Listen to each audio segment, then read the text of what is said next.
The American social theorist Murray Bookchin was a profoundly original thinker, fertilizing the left with ideas about assembly democracy, ecology, and opposition to hierarchy long before those ideas were popular, and providing the left with new bases for opposing capitalism and the nation state.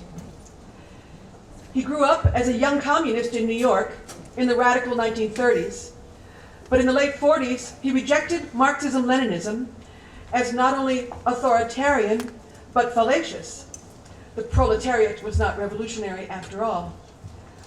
But rather than abandon radical politics, as many of his friends did, Bookchin stayed on and chose to rethink the revolutionary project for a new era. By the 1950s, he realized that a new left would have to be democratic and ecological. His study of ancient Athens taught him that people are capable of governing themselves in democratic, face-to-face citizen assemblies. Inspired, he concluded that the present nation-state could be eliminated and its powers devolved to citizens in such assemblies. If people had governed themselves in that way in the past, they could do so again.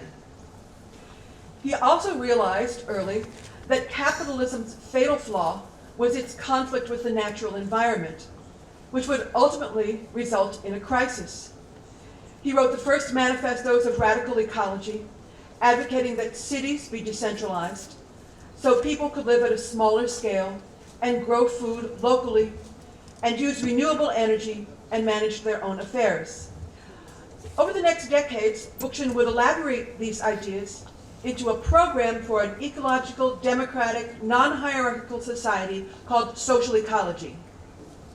In the 1960s, he tried to persuade the New Left, the revolutionary student and black and anti-war movements, to call for citizens' assemblies.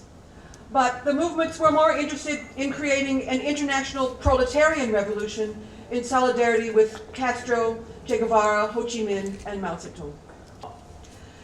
The 1970s saw a flowering of an ecologically minded counterculture that created cooperatives and organic farms, stood for peace, and protested nuclear power. Anarchism was newly popular, largely thanks to Bookchin himself, and he tried to persuade anarchists that citizens' assemblies were their natural political institution. But anarchists didn't like democracy because it involved voting and accepting the will of the majority. In the 1980s, despite these setbacks, Bookchin elaborated his democracy program, which he now called Libertarian Municipalism. The urban neighborhood and the town, he said, could become a revolutionary arena. He advocated democratizing municipalities into citizen assemblies and then mounting a municipalist revolt against the nation state and capitalism.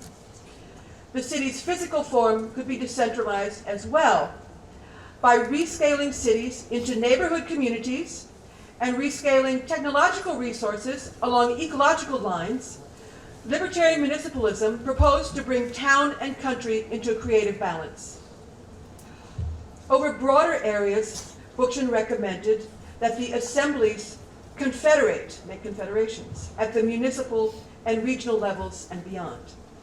They would send delegates to confederal councils to coordinate and administer the policies. Power would flow from the bottom up. The confederations would expropriate major economic assets and municipalize the economy, place it under community ownership. Economic life would be part of the public business of the confederated assemblies, which would distribute the material means of life for the benefit of all. As more municipalities democratized and confederated, they would become powerful enough to constitute a dual power to the state and to the capitalist system. Expressing the people's will, the confederations would become levers for the transfers of power. In the 80s, as green movements emerged in North America and Europe, Bookchin tried to persuade them to accept this program, but they turned out to be more interested in forming conventional top-down political parties. Finally, late in life, in the 1990s, he appealed once again to the anarchists, arguing that the ideal of collectively self-managed communes joined together in confederations was part of their history. But once again, they rejected the idea, saying that municipal governments were nothing more than nation-states writ small, and there was nothing potentially liberatory about them. Bookchin didn't belong in their movement, he was told. He was a square peg in a round hole. Feeling his powers failing, Bookchin retired from political life, hoping that sometime in the future, a movement would emerge that would take seriously the idea of citizens' assemblies. If it ever did, his writings would be ready and waiting. It was at that moment that Abdullah Öcalan wrote to him from his solitary prison on Imrali Island. Since the collapse of the Soviet Union in 1991, Öcalan had been concluding that the Kurdish people had to respond to the historical moment and reassess their Marxist program. In 1999, at his trial, he called for the democratization of the Turkish Republic to ensure that every citizen would have the right to participate equally in Turkish political life, regardless of ethnicity. His call was ignored. He was convicted of treason. In solitary confinement, he was permitted visits only by his lawyers for an hour a week. During those visits in the early 2000s, Öcalan would often ask the lawyers to ask friends for recommendations on books to read. The lawyers brought him books on social theory and much else, and Öcalan was soon writing manuscripts based on his studies. One of the lawyer's associates in Istanbul, Oliver Canton, translated some of the new manuscripts and discussed some of the philosophical and political implications with the lawyers. They tried to think of more books to recommend to Öcalan, such as Foucault. Then somebody came up with a book by Murray Bookchin that had been translated into Turkish, Canton recalled. It's unclear which one it was. The lawyers brought the book to Imrali, and reading it, Öcalan seems to have recognized that its author was a kindred spirit. In 2002, in his prison notes, he wrote, "I recommend this book for the municipalities." Thank you, Joost Jongerden. Therefore, Öcalan asked for more books by Bookchin and got them. Soon it became clear that he was working on a paradigm change based on social ecology and libertarian municipalism. He initiated a discussion within the PKK, but the new ideas were not initially accepted. Indeed, recalls Canton, they were somewhat embattled. Social ecology found support, he told me, principally among the PKK women, however, while those who objected tended to be the old guard men. In 2004, Canton and his colleague Raimar Haida wrote an email to Bookchin on behalf of Öcalan, expressing Öcalan's interest in his work and soliciting an exchange of ideas. Bookchin was surprised to be approached by the PKK leader, but responding a few days later, he expressed pleasure at hearing from him and recommended his books that had been translated into Turkish, not realizing that Öcalan had already read them. So the two intermediaries transmitted this letter to Öcalan. A month later, in May 2004, Canton and Haida wrote a second letter to Bookchin, saying that Öcalan emphasized that he thought he had acquired a good understanding of your ideas and spoke of himself as a good student of yours. He elaborates on the concept of eco-democratic society and the practical implementation of libertarian municipalism in Kurdistan. And he said that the Kurdish freedom movement was determined to successfully implement your ideas. A few days later, Bookchin responded, telling the intermediaries, "I am pleased that he finds my ideas on libertarian municipalism to be helpful in thinking about a future Kurdish body politic. I am not in a position to carry on an extensive theoretical dialogue with Mr. Öcalan as much as I would like to. My hope is that the Kurdish people will one day be able to establish a free, rational society that will allow their brilliance once again to flourish. They are fortunate indeed to have a leader of Mr. Öcalan's talents to guide them." Unquote. We sent the email to Canton and Haida. When Canton received it, he was in a hotel in Jordan, en route to the Kurdistan People's Congress in the Kandil Mountains. While awaiting his flight to Baghdad, he printed out Bookchin's letter. When he reached the mountains, he showed it to the Congress's steering committee, suggesting that the letter be read aloud to the delegates. A heated discussion ensued. One man objected, saying, "We have much more powerful potential allies in the United States. Who cares about some marginal anarchist with 50 followers?" Canton responded that Öcalan himself had asked Kurdish activists to read Bookchin, so why not read Bookchin's message to the Congress? Then a women's movement delegate took the initiative to translate Bookchin's message into Kurdish and Turkish. She happened to be chairing the opening session, and so when the moment came, she read the letter aloud. The delegates' applause was warm and enthusiastic.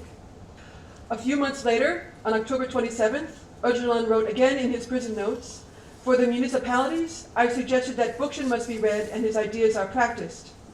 On December 1st, he wrote, "The worldview for which I stand is close to that of Bookchin," and recommended that his adherents read Urbanization and Remaking Society. Thank you, Just. Öcalan went on to develop a base democratic program for the Kurdish movement. In March 2005, he issued the Declaration of Democratic Confederalism in Kurdistan that called for, quote, "a grassroots democracy based on the democratic communal structure of natural society," unquote. It was to establish village, towns, and city assemblies, and their delegates will be entrusted with the real decision-making, which in effect means that the people and the community will decide, unquote. These democratic institutions would spread, he proposed, so that all of Turkey would undergo democratization. The assemblies would then cross national borders, bringing democratic civilization to the region and producing not only freedom for the Kurds, but a democratic confederal union throughout the Middle East. When Bookchin died in July of 2006, the PKK Assembly saluted, quote, "one of the greatest social scientists of the 20th century," unquote, saying that Bookchin, quote, "showed how to make a new democratic system into a reality," unquote. They resolved to put this promise into practice as the first society that establishes a tangible democratic confederalism, unquote. Then in 2007, in Syria, the PYD issued its project of democratic self-governance in Western Kurdistan and began to organize clandestinely to put democratic confederalism into practice. In July 2011, an extraordinary Congress in Diyarbakir, in Bakur, declared democratic autonomy. Soon, in Kurdish towns and cities, democratic institutions and civil society organizations were emerging, assemblies, councils, committees, and cooperatives. It amounted to emergent self-government on the local level and incipient dual power to the Turkish state. 4 years later, in March 2011, the Syrian uprising began, and the Kurdish movement plunged ahead, creating councils in neighborhoods, villages, districts, and regions. By the time the Assad regime evacuated in July 2012, a system of assemblies and confederal councils was in place, and it gained popular support. I think Bookchin would have been gratified to see these developments in both parts of Kurdistan, as I was when I visited Rojava in December 2014. Be it in the Middle East or anywhere else, the assembly for Bookchin was an ethical process. As he wrote, quote, "Our freedom as individuals depends heavily on community support systems and solidarity. What distinguishes us as social beings, hopefully with rational institutions, are our capacities for solidarity with each other, for mutually enhancing our self-development and attaining freedom within a socially creative and institutionally rich collectivity."